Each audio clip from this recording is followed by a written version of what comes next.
turidu zinatal hayatid dunya. Jangan kamu palingkan wajah kamu dari mereka karena kamu lebih menginginkan perhiasan dunia. Tak usah. Ini aset dakwah yang luar biasa. Dan ternyata benar dari para du'afa wal masakin dakwah Rasulullah berkembang. Kenapa? Karena dari mereka punya standarisasi kader pilihan. Gitu. Yang pertama akidah salimah. Gitu. Ini udah kita bahas kemarin. Akidah yang lurus kayak apa? Yang kedua, dia punya matinul khuluq. Akhlaknya kokoh. Kenapa nggak disebut nggak akhlakul karimah? Ya. Ulama-ulama dakwah lebih cenderung memakai istilah matinul khuluq. Matin itu kokoh, akhlak yang kokoh. Artinya waktu itu akhlak bukan sekedar cukup bagus, nggak sekedar cukup bagus. Oh akhlaknya bagus, nggak cukup. Hari itu tuntutannya bukan sekedar cakep, akhlak bagus, tapi kuat, kokoh. Kenapa? Arus jahiliyah tuh luar biasa gempur mereka. Gitu. Jadi kalau nggak kokoh, nggak punya identitas yang kuat, habis. Gitu. Ngaji cuma seminggu sekali. Itu artinya apa? Masuk cuma sehari, libur 6 hari. Liburnya 6 hari, masuknya cuma sehari. Ya kan? Kan udah banyakkan libur daripada masuknya. Nah, nggak masuk ini interaksi dengan yang lain. Dengan orang yang interaksinya macam-macam interaksinya. Kalau cuma punya akhlak bagus doang, nggak siap nih berinteraksi dengan akhlak di luar sana gitu, yang macam-macam luar biasa. Makanya di sini bukan sekedar bagus, tapi kokoh, kuat, gitu. Seperti batu karang di depannya. Ya bau kusuat ya kayak gini awal-awal. Seperti batu karang dikumpul Allah, dia tegak. Gitu. Iya, gimana enggak? Minum khamar itu tradisi Arab. Tapi sahabat enggak minum khamar, tahan enggak? Enggak bisa. Minum khamar itu kayak minum kopi. Kayak minum teh. Sekarang enggak boleh minum khamar. Ini tantangan luar biasa. Orang pada berzina itu tradisi Arab. Sehingga kalau orang nggak berzina malu. Gitu. Itu sebuah prestis. Gitu. Bisa berzina itu prestis, gengsi tersendiri. Gitu. Belakangan juga terakhir jadi prestis juga. Pameran cewek ya. Iya. Habis berzina masih pulang diceritain apa? Gue bisa tidurin dia. Wah nggak benar gitu. Prestis itu. Jadi kalau ada yang nggak pernah berzina, itu malu. Di barat kata di Eropa itu kalau ada orang nggak pernah berzina malu. Ketemu aja ternyata nggak pernah berzina, jatuh mentalnya, down, gitu. Kenapa? Karena berzina itu prestis, gengsi itu sendiri. Jadi umur sekian harus berzina, gitu. Kalau nggak berzina malu, nggak berzina malu, di barat, gitu. Nah jahiliyah tradisi itu, zina itu tradisi. Jadi kalau pegang zina, oh kayak apa? Nah sahabat bisa bertahan itu. Yang berzina nggak berzina, yang minum khamar nggak minum khamar, orang pada berzina nggak berzina, orang berjudi nggak berjudi. Pada akhirnya orang pada nyembah berhala, dia nggak nyembah berhala. Ini kalau cuma bagus doang nggak kuat. Kenapa? Karena gempurannya luar biasa. Jadi emang harus kokoh, mati nulkul gitu. Tapi ini nggak mudah, nggak mudah. Orang udah ngaji aja lewat juga. Kan orang suka bilang gini, wah buat apa? Nggak rajin ke masjid, tapi masih maksiat. Ini kan gua nggak ke masjid, tapi nggak maksiat. Padahal nggak ke masjid udah maksiat nih. Jadi orang suka maksiat itu separuh. Jadi maksiat itu adalah melanggar perintah Allah, itu maksiat. Tapi nggak melaksanakan perintah Allah, itu nggak maksiat. Padahal maksiat itu dua kan, melanggar perintah Allah atau tidak melaksanakan perintah Allah, itu dua-duanya maksiat. Tapi orang suka begini, buat apa rajin-rajin sholat, ujung-ujungnya maksiat. Mendingan gua nggak maksiat, tapi mendingan gua nggak rajin sholat, tapi gua nggak maksiat. Susah. Sama minusnya. Ini parah nih. Tapi itu maksiat itu yang melanggar perintah Allah. Kalau nggak melaksanakan perintah Allah itu bukan maksiat. Maka sampai ada lontaran itu. Mendingan saya nggak rajin sholat, tapi saya nggak maksiat. Daripada rajin sholat tapi maksiat. Buat apa pakai kerudung tapi maksiat? Mendingan gua nggak pakai kerudung tapi nggak maksiat. Nggak pakai kerudung udah maksiat. Gitu. Tapi itu sering terjadi, lontaran itu sering terjadi. Bentuk ekstrem yang lain lebih banyak lagi gitu. Sehingga pernah cerita artis panas yang buka-bukaan ketika ditanya, itu justru dia melakukan rasa syukur. Wujud rasa syukurnya kenapa Allah berikan tubuh yang cantik gitu. Berbagi, sedekah. Jangan ego dong kita, cuma dinikmatin oleh suami kita doang. Padahal ini nikmat Allah, bagi-bagi. Kebayang nggak fikroh kayak gitu? Ekstrim banget emang ekstrim. Ada juga STNJ, Ustaz. Apa itu? Sholat terus masih jalan. Jadi kebayang bentuk-bentuk kayak begitu. Makanya nggak mudah. Nah karenanya dalam masalah mati nurul ini ada beberapa hal yang menjadi bingkai agar kita bisa bertahan dalam gempuran akhlak yang buruk. Yang pertama, memang nggak mungkin kita harus mengawali akhlak kita dengan ilmu yang cukup. Nggak bisa kalau mau punya akhlak bagus tapi ilmunya nggak cukup. Paling nggak ilmu tentang mana yang baik, mana yang buruk. Kalau itu aja nggak ada, ya kita nggak pernah tahu.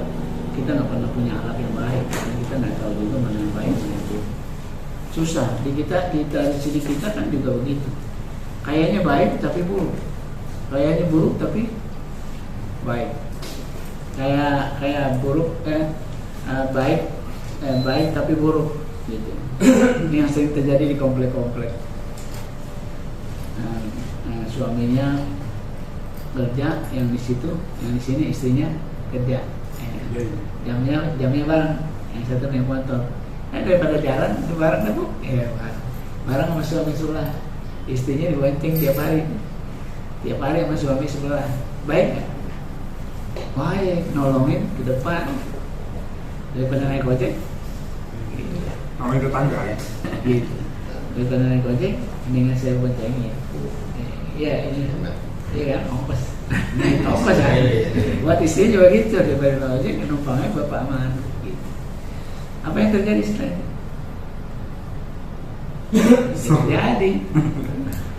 Terjadi yang sering terjadi.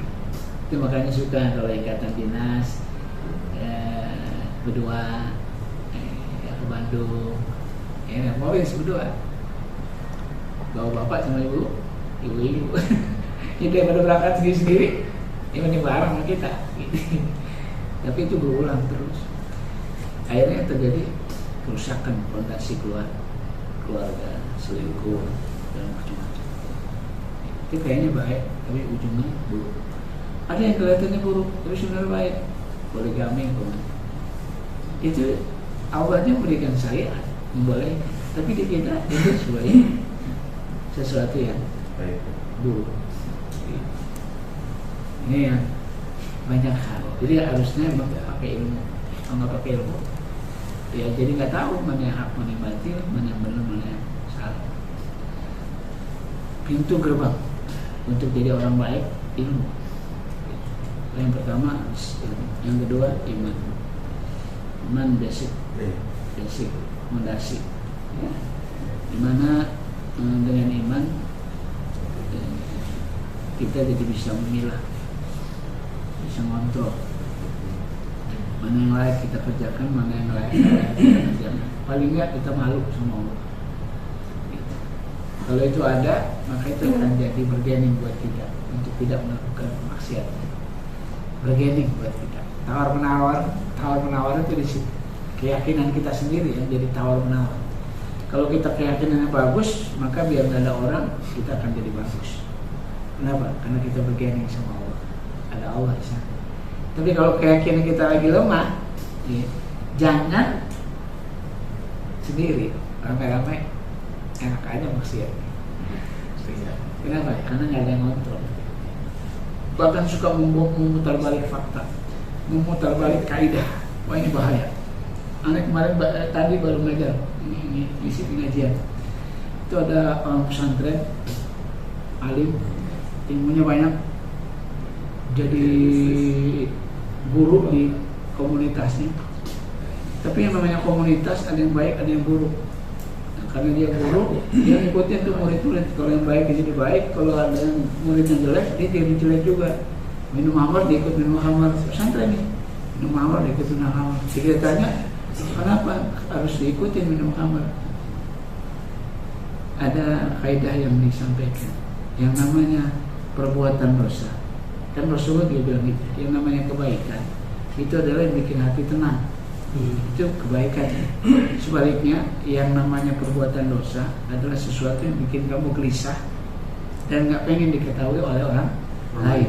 Itu biasanya perbuatan dosa.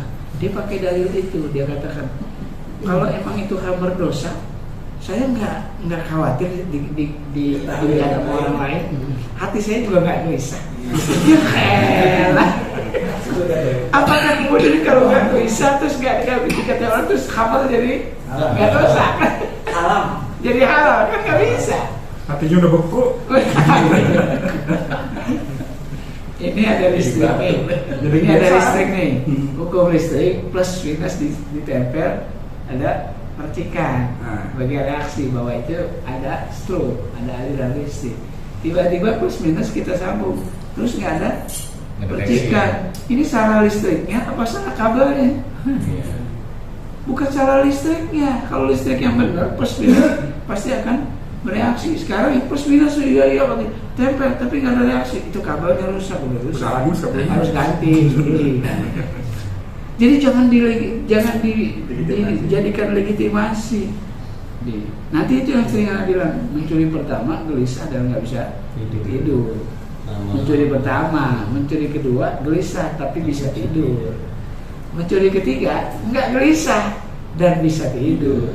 Sampai pada tingkat tertentu kalau nggak mencuri gelisah. Ini salah di mana? Salah hukumnya apa salah orangnya? Salah orangnya.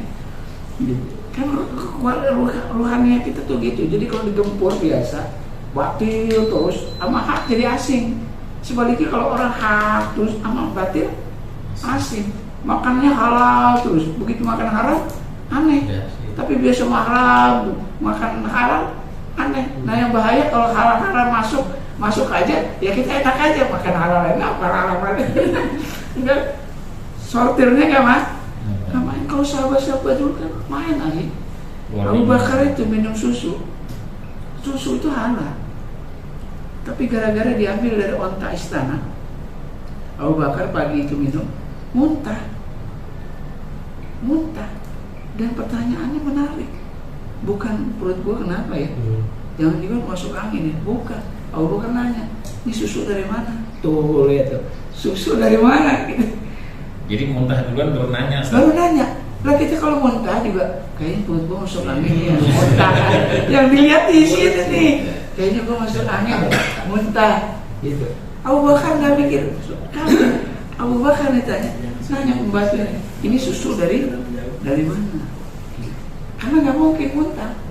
Kalau muntah, ini barang asing. Barang asing yang masuk. Karena Abu Bakar biasa makan yang halal, begitu masuk haram. Padahal susu halal, materinya halal. Karena diambilnya dari yang haram, badannya nolak kan. Badannya tuh nolak, reaksi spontan nolak, dimuntahin gitu. Maka pembantunya bilang, ya Abu Bakar ya ini saya ambil dari susu negara, susu istana. Itu haram buat seorang khalifah. Muntah. Itu kenapa? Karena sortirnya main. Biasanya main halal, begitu masuk haram sensitif dia. Reaksi. Gitu. Nah kalau kita kan haram masuk, halal gitu. Udah nggak ada sortir, enak aja ya haram enak. Kalau muntah kenapa besar? Nah itu sakit perut. Kalau masuk angin, mati Ya Allah. Itu mah. Kemah. Mama.